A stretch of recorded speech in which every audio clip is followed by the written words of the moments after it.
presented by T3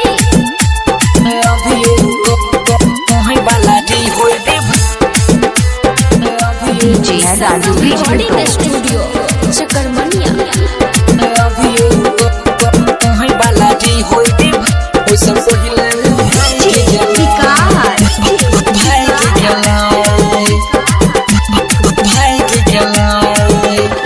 बड़े जजन से छौड़ी फसलिए उहो कहीं लाग गेला।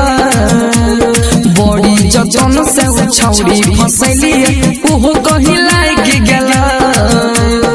अभी कहीं वाला दी होई रे भाई उससे पहले वो भाग गेला। अभी कहीं वाला दी होई रे भाई उससे पहले वो भाग गेला। बड़ी जजन से छौड़ी फसलिए उहो कहीं लाग गेला।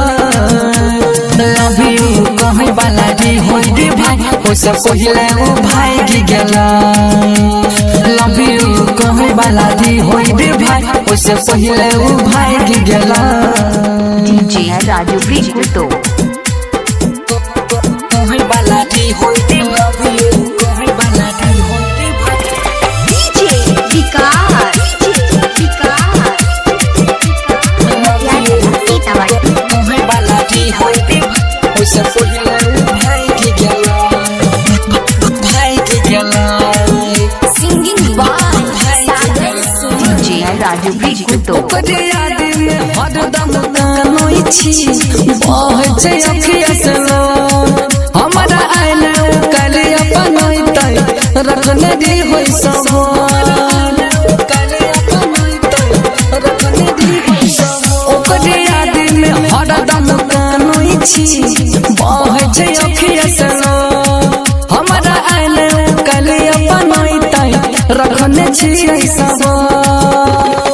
सब खेलते दिला वहाँ के हम चिमटा से जाग गेला।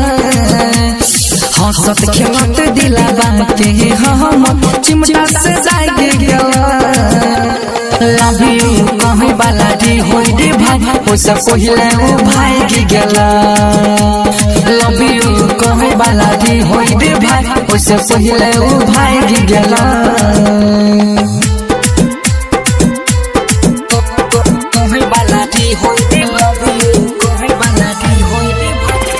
DJ विकास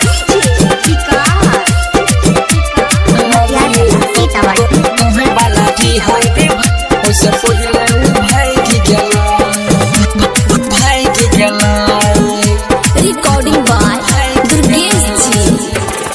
लगन किस्मत में लिखल छै मोहब्बत रे भाई। बीता गेलै आधा जवानी कोनो छौड़िया हाथ में।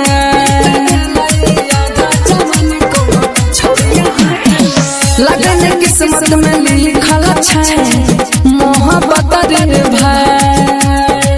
बीता गेलै आधा जवानी कोनो छौड़िया हाथ में। कहै छै दुर्गे सरंजित रंधीर किस्मत जाग गेला। कहै छै सागर सुमन संगम किस्मत जाग गेला। लव यू कहै वाला दी होई रे भाई उससे पहले वो भाग गेला। लव यू कहै वाला दी होई रे भाई उससे पहले वो भाग गेला। DJ Raju Prikuto recording studio चकरमनिया।